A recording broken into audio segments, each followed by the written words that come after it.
最近ネットで注文したお気に入りのパジャマです。かわいい。上下セットではなくてズボンだけの販売でした。小さいハート柄になってるんですよ。私の最近のサブチャンネル、絵日記を書きながら雑談するっていうのがすごく多くて、あまりコメントの返事ができてなかったので、今日のサブチャンネルはお答えしようと思います。最近来たコメントから返していきますね。どうやって髪を乾かしながら読書しているんですかっていう質問があって、読書の秋ということで髪を乾かしながら読書をしているっていう話をしてたんですけど、片手でドライヤーを持って片手で押さえているっていう感じです。ここに本を持って髪を乾かしています。あと、私が今使っているドレッサーがあるんですけど、そのドレッサーについていた椅子を洗面台のところに持って行ったんですよ。だから今髪を乾かすのがめっちゃ楽で、今まではずっと立ちっぱなしで髪を乾かしてたけど、座りながら髪を乾かせるし、洗面台の台の縁のところで本を置いて読んでいるっていう感じです。本を立てるスタンドっていうのかな。音楽の授業で楽譜を押さえてくれるアイテムがあったじゃないですか。そんな感じのものを買ってもいいのかなって思ってます。どこのエプロンか教えていただけませんかっていうコメントで、それに対してもすでに返信を返してくださった方がいらっしゃいました。ありがとうございます。楽天ルームに載せているFOG リネンフルエプロンっていうものです。私が載せたのは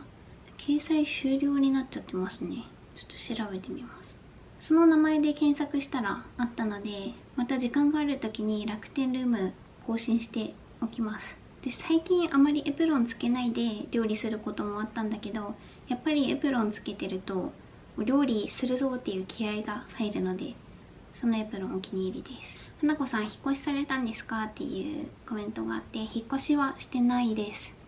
もし次引っ越すってなったら1年後とかかもしれないけど、私が今住んでるお家が広さ的にはもともと2人で住めるタイプのお家だったので、欲を言えば収納がもうちょっと多ければいいなって思うんだけど、でも今のところ早く引っ越したいとかはないです。箱根に行ってきますっていうカバンの中身紹介の動画で、一人で旅行ですかっていうコメントがあったんですけど、一人ではなくて彼氏と行きました。箱根の旅行 Vlog もまたメインチャンネルでアップするので見ていただけると嬉しいです。紙箔の時の動画で花子さんが作って出したお楽しみ袋みたいなの、どんなものを詰め込んだのか知りたかったです。今回は用意されますか？何を詰め合わせるのか紹介していただけたら嬉しいですっていうので、今年の3月だっけな、私の初め頃に行った紙箔の動画がまだ出せてなくて、その時の Vlog で紙物を詰めている様子も載せる予定でした。ちなみに入れたものは、私がね、可愛いって思う紙物だったり、花ポストのアイテムも入れてました。だけど9月に行った紙箔は紙の交換がなくて、その代わりスタンプだったか、ハンコの交換とかだったかな、よくわかんないけど、私はまだハンコには手を出していないので、それには参加してないです。2ヶ月前くらいの動画で彼との出会いのことを言って社長にも報告しましたっていう動画を載せたら、コメントで社長に報告するの驚きですとか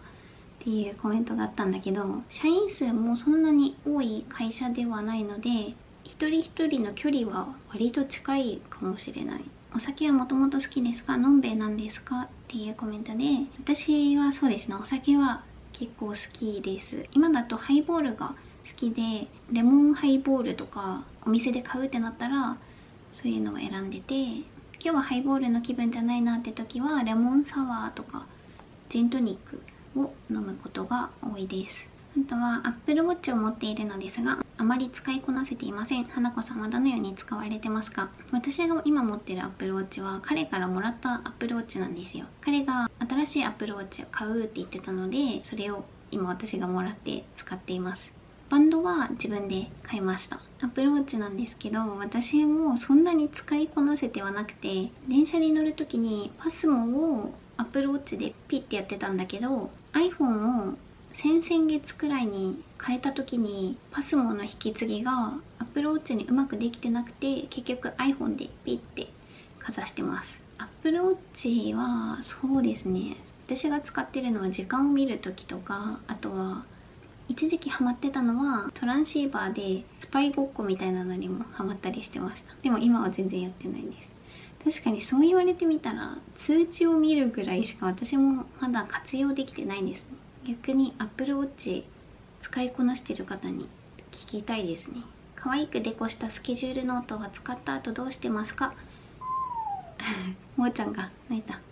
可愛いシールを貼ったりするとなかなか処分できなくて、シールを貼るのも躊躇しちゃいますっていうコメントがあって、で私の場合は一応残してはいる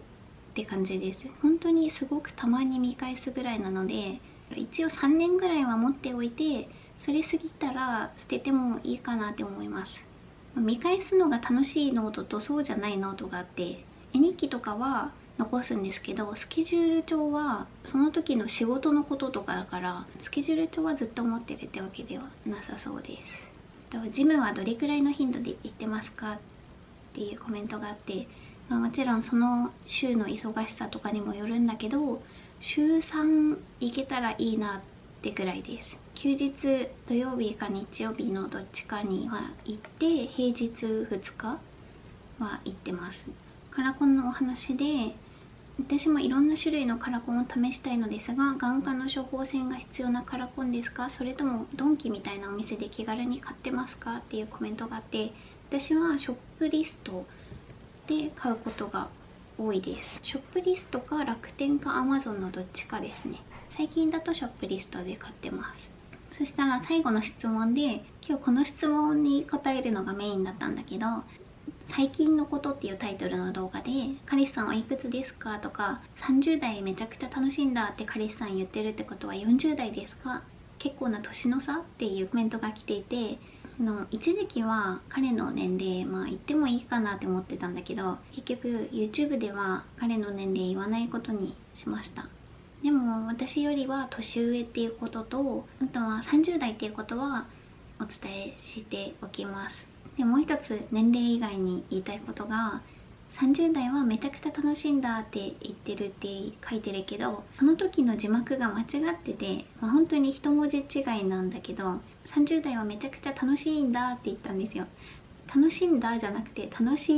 いんだっていうことね。もうね、日本語ってたったこの一文字で全然意味が違ってくるなって反省しました。だから彼はね、30代めちゃくちゃ楽しいんだってもう終わった感じで言ったんじゃなくて、めちゃくちゃ楽しいんだっていう、この現在進行形で言ってるってことですね。で、この字幕なんですけど、今私が字幕はやってなくて、サブチャンネルでの字幕は実は弟に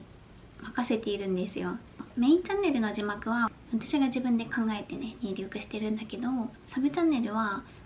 こうやって雑談とかおしゃべりがメインだから、私一人で編集して字幕もってなるとなかなか時間が取れなくて、だからここ数ヶ月私のサブチャンの更新頻度が高いなって思う方もいらっしゃるかもしれないけど、弟が手伝ってくれているっていうのが大きな理由の一つです。そうだから本当だったら弟が字幕入力したのを私が最後にチェックしないといけないんだけど、それが漏れてて字幕がね、たった一文字だけど間違えていて、もしかして40代ですかっていう誤解が生まれてしまったっていうエピソードでした。だけど本当に弟が字幕入力してくれてるだけでめちゃくちゃ助かっていて、雑談が多いから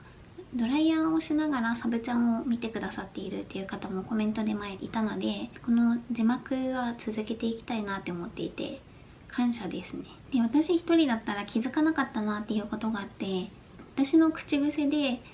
これは必須品ですっていう言葉があったんですよ。例えばこのハンドクリームとか紹介して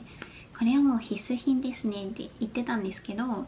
弟から指摘があって、必須品って言葉ないよって言われて、多分字幕しながら私が必須品必須品って言うから、その言葉を毎回手直しするのが多分大変だったんだろうなって思って、で私が言いたかったのは必需品っていう言葉だったんですよ。でもこれは必須ですっていう言葉と必需品が混ざって必須品っていう言葉を私が自分でね生み出していました。だけどそれを弟から指摘されてからは必須品って言葉はもう使わなくなって、ちゃんと必需品って言えるようになりました。こんな感じで、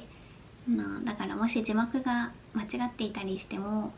弟が頑張ってくれてるんだなって思っていただけると嬉しいです。で、今日は久々に質問に答えてみました。本日もご視聴いただきありがとうございました。